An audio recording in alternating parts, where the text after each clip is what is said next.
드린 여러분을 주님의 이름으로 환영합니다. 오늘 우리에게 주시는 하나님의 말씀은 시편 25편 1절에서 7절입니다. 시편 25편 1절에서 7절 제가 읽겠습니다. 여호와여, 내 영혼이 주를 바라봅니다. 오 나의 하나님, 내가 주를 굳게 믿습니다. 내가 부끄러움을 당하지 않게 하시고 원수들이 내게 으스대지 못하게 해 주소서. 주님께 희망을 두고 사는 사람은 누구도 부끄러움을 당하지 않을 것입니다. 그러나 까닭 없이 함부로 배신하는 자들은 부끄러움을 당할 것입니다. 여호와여, 주의 길을 보여주시고 내가 가야 할 길을 가르쳐 주소서. 주의 진리를 따라 나를 인도하시고 가르쳐 주소서. 왜냐하면 주님은 나를 구원하시는 하나님이시기 때문입니다. 내가 종일토록 주님을 믿고 바라봅니다. 여호와여, 예로부터 한결같으신 주의 크신 자비와 사랑을 잊지 마소서. 내가 어렸을 때 지었던 죄들과 주님께 반항했던 잘못들을 기억하지 마시고 주님의 사랑으로 나를 기억해 주시기 원합니다. 오 주님, 주님은 좋으신 분입니다. 아멘. 저는 서양 철학을 전공했습니다. 그래서일까요? 저는 이런 질문을 던지곤 합니다. 인간이란 어떤 존재인가? 아무리 생각해도 인간이란 무엇인가? 라는 질문은 식상한 질문이 아닙니다. 저는 그렇게 확신합니다. 제 확신을 누군가에게 설득할 필요를 느끼지도 못합니다. 여러분에게 그 질문, 인간이란 무엇인가? 라는 질문은 식상한가요? 아니면 고민할 만한 가치가 충분한가요? 인간 존재와 관련하여 어떤 철학자는 기억을 강조합니다. 인간의 인간성을 담보하는 중요한 기준으로 기억을 강조합니다.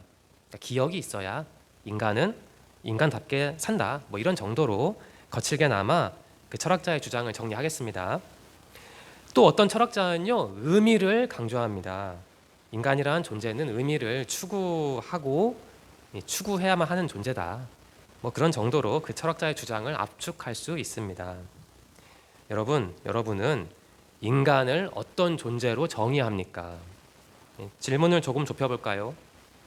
여러분은 여러분 자신을 어떤 존재로 정의합니까? 우리는 인간이죠. 따라서 인간은 어떤 존재인가? 나는 누구인가? 라는 질문을 고민해야 한다고 저는 생각합니다. 우리는 어떤 존재일까요? 여러분과 저는 어떤 존재입니까? 여러분과 저는 신앙인입니다. 하나님의 사람입니다. 하나님을 가장 중요한 기준으로 알고 믿는 사람이 바로 여러분과 저입니다. 그렇다면 우리는 하나님이라는 기준으로 인간이란 어떤 존재인가? 나는 누구인가? 라는 질문에 답하는 게 바람직하겠죠. 오늘 우리에게 주시는 하나님의 말씀은 다윗이 쓴 시입니다. 다윗, 설교와는 상관이 없는 말씀을 잠시 드리겠습니다. 양해를 바랍니다. 우리는 다윗이라는 단어만 들으면 식상해 합니다. 이렇게 반응할 분도 있습니다. 또 다윗 얘기를 해? 또? 기독교 설교의 3번 혹은 4번 할 법한 주제가 다윗입니다. 하지만 잠시 비판적으로 생각해 봅시다. 여러분과 저는 다윗을 잘 압니까? 다른 사람들에게, 특히 비기독교인들에게 다윗은 바로 이런 사람이야 라고 자신 있게 정교하게 설명할 정도로 여러분과 저는 다윗의 신학과 신앙을 잘 알아요? 그렇지 않습니다. 내가 다윗의 삶에 그 궤적에 익숙하다고 해서, 내가 다윗에 관한 설교를 많이 들었다고 해서 나는 다윗의 신학과 신앙을 잘 이해하고 나에게 적용했다? 이렇게 말하면 안 되죠. 설교와 무관한 그리고 듣기 불편한 말씀을 굳이 들은 이유가 있습니다.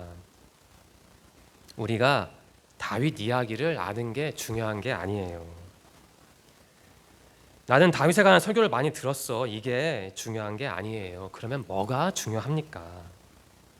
하나님이 다윗과 함께 했고, 그래서 다윗 이야기를 통해 우리가 하나님을 만나는 게 중요합니다. 또한 하나님을 만남으로써 우리가 우리 자신을 아는 게 중요합니다. 네. 우리는 다윗을 묵상함으로써 나는 누구인가? 라는 질문에 답해야 합니다. 나는 누구인가? 다윗은 하나님을 바라보면서 하나님이 어떤 분인지 알았습니다. 그 결과 이게 정말 중요한데요. 그 결과 다윗은 자신이 어떠한 존재인지 알게 되었습니다. 정리하겠습니다. 다윗은 하나님을 바라보았기에 자신이 어떠한 사람인지 알게 되었습니다. 이 다윗은 바라본다라는 동사로 자신을 이해했던 겁니다. 다윗은 나는 하나님을 바라보는 사람입니다 라고 고백한 거죠. 다윗의 고백을 일반화합시다. 나는 하나님을 바라보는 사람입니다 라는 고백을 적용합시다. 그러면 우리는 우리 자신이 어떤 존재인지 알 수 있습니다. 여러분, 오늘 우리에게 주신 하나님의 말씀에 기초하면 우리는 하나님을 바라보는 사람입니다. 성숙한 신앙인이라면 언제나 하나님을 바라보아야 합니다. 다윗은 하나님을 바라보았습니다. 오늘 우리는 허물 많았던 인간 다윗이 아니라 하나님을 바라보았던 다윗을 함께 살펴보려 합니다. 이 시편 25편은 비탄시라고 합니다. 다윗은 고난을 많이 겪었죠. 그는 고난 중에 하나님께 간절한 기도를 드렸습니다. 구원해 달라는 기도였죠. 그런데 시편 25편은 다윗의 비통한 마음만 묘사하는 게 아닙니다. 시편 25편은 하나님을 경외한 다윗도 보여줍니다. 다윗은 고난을 겪으면서 자기 인생을 점검했죠. 그리고 자신이 지은 죄를 회개했습니다. 그처럼 다윗은 자신을 성찰했고 하나님께 나아갔습니다. 돌아갔습니다. 다윗은 그러한 성찰과 회개를 통해 하나님 앞에서 경건하게 살았습니다. 다윗은 하나님만을 바라본 사람이었죠. 다윗은 하나님만을 의지한 신실한 신앙인이었습니다. 그러한 다윗은 고백합니다. 1절 말씀입니다. 여호와여, 내 영혼이 주를 바라봅니다. 그 NIV 영어 성경의 번역을 기초로 1절 말씀을 제가 의역하겠습니다. 이 정도 되겠네요. 하나님, 저는 제 영혼을 당신께 고정했습니다. 이 정도가 될 것 같습니다. 이 1절 말씀을 새번역 성경은 이렇게 번역합니다. 주님, 내 영혼이 주님을 기다립니다. 1절 말씀은 현대인의 성경을 이렇게 번역합니다. 여호와여, 내가 주께 기도합니다. 여러 성경 번역을 종합하면 1절 말씀이 우리 마음에 좀 더 선명하게 다가오지 않습니까? 지금 다윗은 이렇게 고백하고 있는 겁니다. 하나님, 제 영혼을 당신께 고정시켰습니다. 하나님, 제 영혼이 당신을 바라봅니다. 하나님, 제 영혼이 당신을 기다립니다. 하나님, 제가 당신께 기도를 드립니다. 여기서 한 가지 질문이 생깁니다.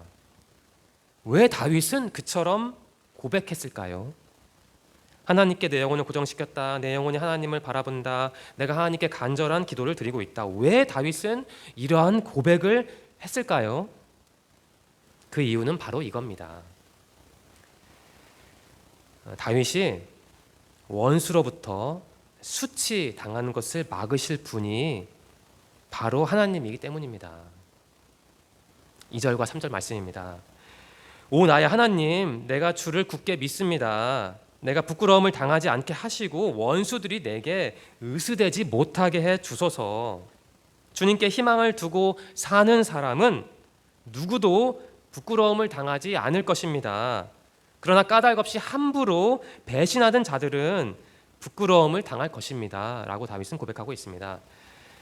그러니까 다윗이 하나님을 바라본다고 고백하는 이유가 구체적으로 나옵니다. 지금 다윗은요, 원수들 때문에 정신적으로나 육체적으로 고난을 겪고 있는 것으로 보입니다. 하나님이 나를 저 원수들이 설치한 그물에서 구원해 주실 것이다. 이런 기도를 다윗은 지금 드리고 있습니다. 여기서 시편 25편의 배경을 한번 알아볼까요? 이 시편 25편의 배경을 특정하기는 어렵다고 하는 신학적인 견해가 있습니다. 이와 달리 어떤 학자는 해설하기를 이 시편 25편은요, 다윗이 밧세바와 이 간음한 일 이후에 작성한 것이라고 합니다. 그러니까 서로 다른 이 두 해석 중에 어떤 것이 맞는지 사실 단정하기는 어렵죠. 그렇다면 우리는 시편 25편의 배경을 이해할 수 없을까요? 네, 그렇지 않습니다. 이 시편은 다윗의 인생을 배경으로 삼고 있죠. 당연한 말이죠. 따라서 다윗의 인생, 궤적을 정리하면 시편 25편의 토대를, 배경을 어느 정도는 파악할 수 있죠. 여러분, 다윗이 걸어갔던 그 인생길은 어떠했습니까? 다들 잘 아실 겁니다. 다윗은 참 많은 것을 향유한 왕이었습니다. 이스라엘의 두 번째 왕이었습니다. 그의 아들은 유명한 솔로몬이었죠. 현대적인 개념을 동원해서 정리해 볼까요? 다윗은 대통령이자 재벌 같은 사람이었습니다. 또한 다윗은 세계적인 그 기업의 CEO 같은 사람이었습니다. 그러면 다윗은 늘 행복하고 풍족했겠네요? 네, 그렇지 않습니다. 다윗은 거칠고 건조하며 때로는 숨통을 조이는 고통의 길을 걸어갔던 사람이기도 했습니다. 예를 들어 보겠습니다. 이스라엘 초대왕 사울은 다윗을 싫어했죠. 그래서 다윗을 암살하려고 부단히도 노력했습니다. 당시 다윗은 왕이 아니었고 사울에 비하면 경제력과 군사력이 부족했습니다. 때문에 다윗은 사울을 피해 이리저리 도망 다녔습니다. 사슴이 사자를 피해 심장이 터질 것처럼 내달리듯이 도망 다닌 겁니다. 그런데 눈의 가시 같은 사울이 결국 죽었죠. 그러면 다윗은 그 이후에 포근하고 따스한 인생을 누렸겠네요? 그렇지 않습니다. 이 왕위를 노린 아들 압살롬이 다윗을 저격하려고 했습니다. 아들에게 쫓기는 심정은 과연 어떠했을까요? 아마 다윗은 사울에게 쫓길 때보다 아들에게 쫓길 때 훨씬 더 힘들었을 겁니다. 이 몇몇 사람만 다윗을 힘들게 했던 것은 아닙니다. 블레셋이라는 강력한 국가는 다윗의 조국을 노렸습니다. 다윗은 왕으로서 주변 국가들과의 마찰과 긴장과 역학 관계에 늘 민감해야 했습니다. 왜 그랬습니까? 살아야 하니까요. 자기를 따르는 수많은 사람의 목숨을 보존해야 하니까요. 다윗의 인생길은 그러했습니다. 다윗의 그러한 삶을 고려한다면 2절과 3절 말씀이 기록하는 그의 고백을 우리는 어려움 없이 이해할 수 있습니다. 그 고백은 처절하기까지 합니다. 하나님, 제가 수치스러운 일을 겪지 않게 해주세요. 하나님, 제 원수들이요 저를 이겨서 제 앞에서 기뻐하지 않게 해주세요. 하나님, 저는 당신만 신뢰합니다. 하지만 당신께 등 돌린 저 인간들은 험한 일을 당할 겁니다. 다윗은 이렇게 고백했습니다. 저는 다윗의 고백을 묵상하고 또 묵상했습니다. 그의 고백을 마음으로 뿐만 아니라 제 몸으로도 느낄 수 있었습니다. 다윗은 하나님을 바라보는 사람이었습니다. 다윗은 그 누구보다 그 무엇보다 하나님을 의지하는 사람이었고 하나님께 간절히 기도하는 사람이었습니다. 하나님을 바라보는 신앙인은 하나님을 의지하는 사람입니다. 하나님을 바라보는 신앙인은 하나님께 간절히 기도하는 사람입니다. 그렇다면 여러분과 저는 다윗처럼 살았나요? 여러분과 저는 다윗처럼 살고 있나요? 여러분과 저는 다윗처럼 살 수 있습니까?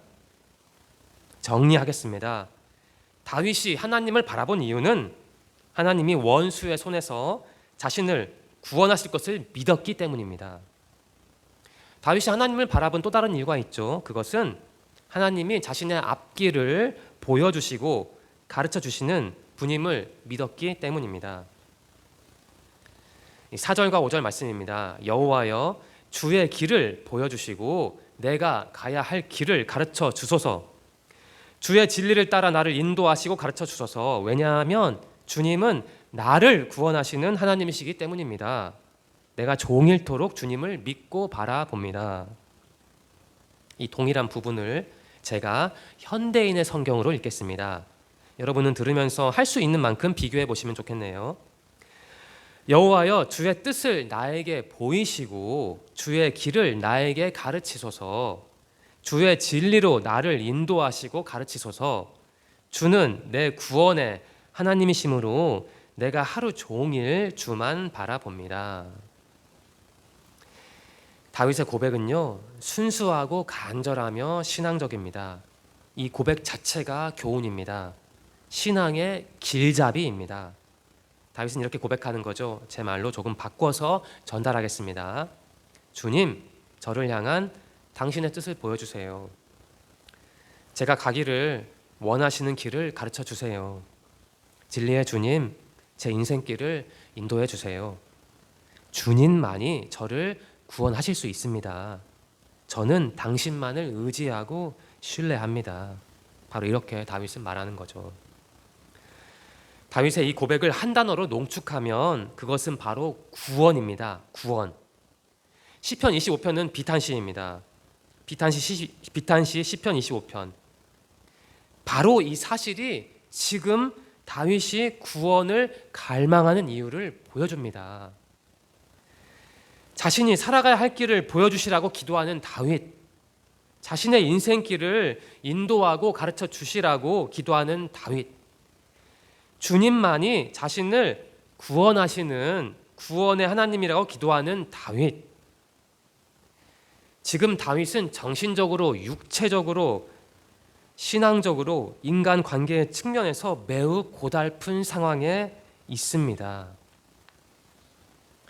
그러한 다윗을 이렇게 해설하는 견해가 있습니다. 악인이 득세하고 그들이 승리의 개가를 부르려던 찰나, 이렇게 해설하는 견해가 있습니다. 그런데 다윗은요, 그처럼 힘든 상황에서도 인간적인 해결책을 찾지 않았습니다. 다윗은 오직 하나님의 도움을 구하며 인내하며 기다렸습니다. 다윗은 참된 신앙심이 무엇인지를 가르쳐 줍니다. 현실의 불의함이나 모순에도 흔들리지 않고 하나님을 기다리는 참된 신앙심을 보여주는 겁니다. 시편 25편이 묘사하는 다윗, 당시 다윗은 자신의 인생길에서 어쩌면 가장 어두운 시간을 보내고 있었을 겁니다. 하지만 다윗은 불평하기보다 하나님만을 바라보고 있습니다. 하나님께 기도하고 있습니다. 나를 구원해 주시라고요. 비록 다윗은 인간으로서는 가장 어두운 시절을 보냈겠지만 신앙인으로서는 가장 밝은 지점에 서 있지 않았을까라고 저는 생각했습니다. 다윗을 관찰하면서 저는 이런 생각도 했습니다. 조심스럽게 말씀드립니다. 어쩌면 우리가 신앙인으로서 가장 잘 나갈 때는요, 우리 인생이 가장 버거울 때일지도 모릅니다. 사실 우리는 더 이상 버티기 어려울 때 구원의 하나님을 가장 간절하게 의지하죠. 다윗도 그랬던 것 같습니다. 이와 관련하여 5절 마지막 문장을 다시 봅시다. 5절 마지막 문장을 개역개정 성경은 이렇게 번역합니다. 주는 내 구원의 하나님이시니 내가 종일 주를 기다립니다. 여기서 기다리다라는 단어가 나오네요. 이 단어는 모든 것을 운명에 맡기고 묵묵히 기다리는 일을 뜻하는 게 아닙니다. 기다림은 원래 소망하다, 기대하다라는 뜻이래요. 다윗은 하나님이 자신의 삶에 개입하실 것을 확신했습니다. 다윗은 하나님을 바라보고 있는 것이죠. 하나님을 기다리고 있습니다. 다윗은 자신의 인생을 편하게 만들어줄 하나님을 기다린 게 아니에요. 다윗이 기다린 하나님, 다윗이 바라본 하나님은 바로 구원의 하나님입니다. 그렇다면 다윗이 소망했던 그 구원은 무엇이었을까요? 6절과 7절 말씀이 이 질문에 대한 답변입니다. 여호와여, 예로부터 한결같으신 주의 크신 자비와 사랑을 잊지 마소서. 내가 어렸을 때 지었던 죄들과 주님께 반항했던 잘못들을 기억하지 마시고 주님의 사랑으로 나를 기억해 주시기 원합니다. 오 주님, 주님은 좋으신 분입니다. 다윗이 갈망했던 구원은 바로 이겁니다. 자신의 과거, 죄로 물들었던 과거에서 벗어나는 것이었습니다. 여기서 다윗의 기도가 방향을 바꾸죠. 아마 느끼셨을 겁니다. 2절에서 5절 말씀은 하나님을 따라가겠다라는 기도입니다. 그런데 6절과 7절 말씀은 하나님의 용서를 구하는 기도죠. 이게 방향이 전환하는 겁니다. 6절에서 다윗은 하나님께 기도합니다. 하나님, 당신은 긍휼하시고 인자하신 분이라는 사실을 기억해 주십시오 라고 기도합니다. 쉬운 성경은 이 부분을 잊지 마소서라고 번역하는데요, 영어 성경은 기억하다라는 동사를 사용합니다. 다윗은 자신의 죄가 용서받으려면 주님의 긍휼과 인자가 있어야 한다고 고백하는 겁니다. 7절에서 다윗은 기도하죠. 주님, 제가 젊었을 때 지은 죄를 기억하지 마십시오라고 기도합니다. 다윗은 용서를 구하고 있는 겁니다. 용서요. 바로 이어서 다윗은 이렇게 기도합니다. 주님, 당신의 사랑으로 저를 기억해 주십시오. 주님은 좋은 분입니다. 다윗은 하나님을 바라보았습니다. 왜냐하면 구원의 하나님은 좋으신 분이라서 자신을 용서해 주시리라고 믿었기 때문입니다. 다윗은 우리에게 교훈합니다. 하나님이 우리 죄를 용서하신다는 교훈입니다. 하나님은 죄를 용서하시는 좋으신 하나님이라는 교훈입니다. 이처럼 다윗에게 하나님은 바로 구원의 하나님이었습니다. 다윗에게 구원이란 죄를 용서받아 하나님과 온전한 관계를 맺고 그 관계를 유지하는 것이었습니다. 1절부터 7절 말씀을 살펴보았는데요, 그 부분을 요약하겠습니다. 다윗은 오직 하나님 자체를 가장 갈망했던 겁니다.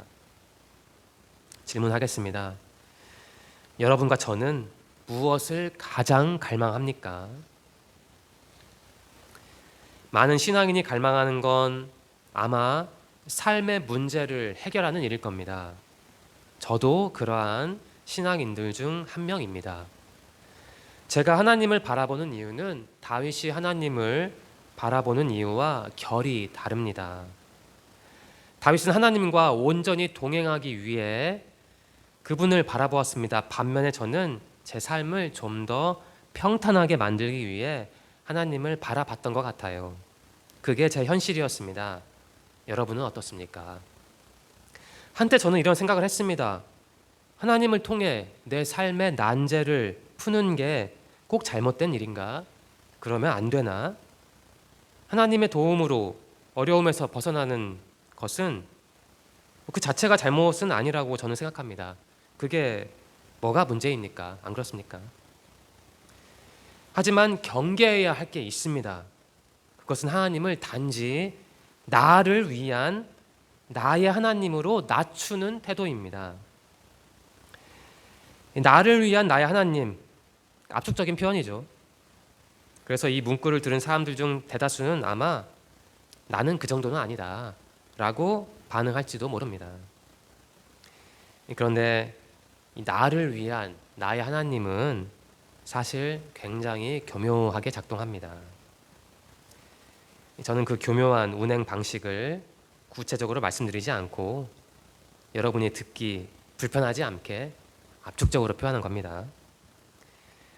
나를 위한 나의 하나님의 위엄성, 이 위엄성과 관련하여 최근에 하나님과의 관계를 묵상하면서 저는 이러한 비유를 활용했습니다.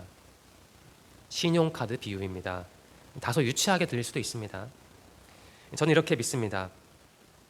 여러분과 저는 하나님의 신용카드로 살아가야 합니다. 다윗처럼요. 하나님이 원하실 때 언제든지 쓰실 수 있는 존재, 그 신용카드 같은 존재가 바로 여러분과 저입니다. 하지만 때로 혹은 종종 우리는 하나님을 내 지갑에 있는 신용카드로 봅니다. 내가 하나님의 지갑에 있는 신용카드여야 하는데 그 반대인 거죠. 가령 기독교 도서라고 하는데 좀 읽어보면 하나님 이용법이나 광고하는 책이 많습니다. 분명 기독교 매체인데 가만히 보다 보면 저 출연자들이 하나님을 도우미 정도로 본다는 인상을 지우기 어려울 때가 있습니다. 그러한 책들은, 그러한 분들은 왜 변질됐을까요? 하나님이 주신 것, 하나님이 주시는 것, 그리고 하나님이 주실 것을 하나님보다 더 중요하게 여기기 때문이 아닐까요? 저도 그러할 때가 있습니다. 이러한 우리에게, 이러한 저에게 시편 25편의 다윗은 분명히 교훈합니다. 하나님만을 바라보라고 교훈합니다. 하나님만을 의지하라고 교훈합니다. 하나님 자체를 그 무엇보다 그 누구보다 경외하라고 교훈합니다. 설교를 마무리하겠습니다. 여러분과 저는 하나님을 바라보아야 하는 사람들입니다. 우리가 하나님을 바라보는 이유는 무엇일까요?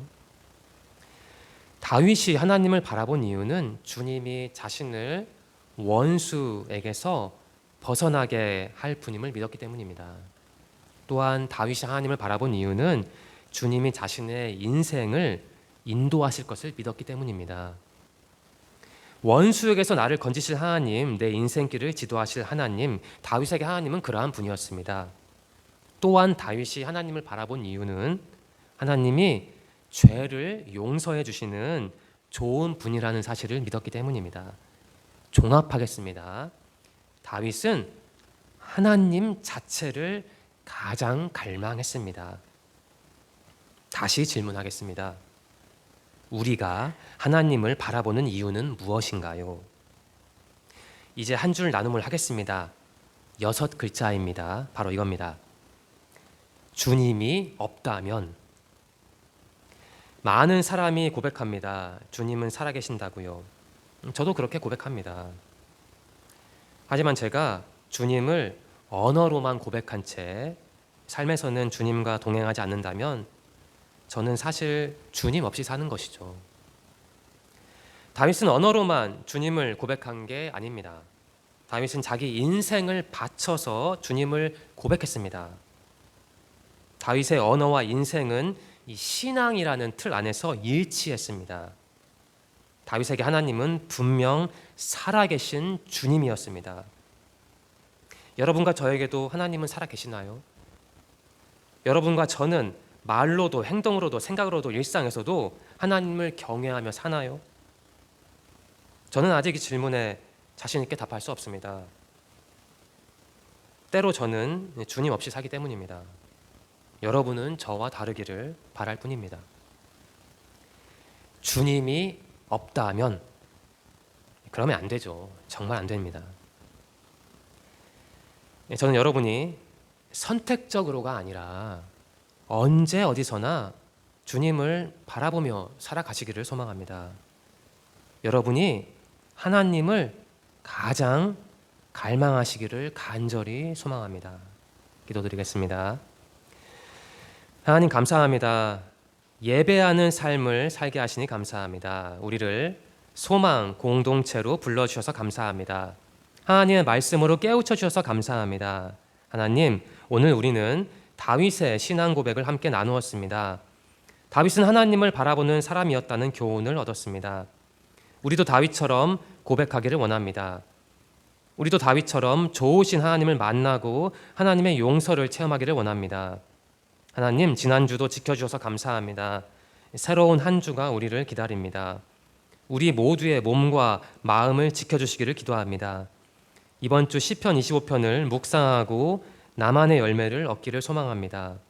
그 열매를 마음에 품고 다음 주에도 다 함께 예배드릴 수 있도록 인도하여 주세요. 예수님의 이름으로 감사하며 기도드립니다. 아멘.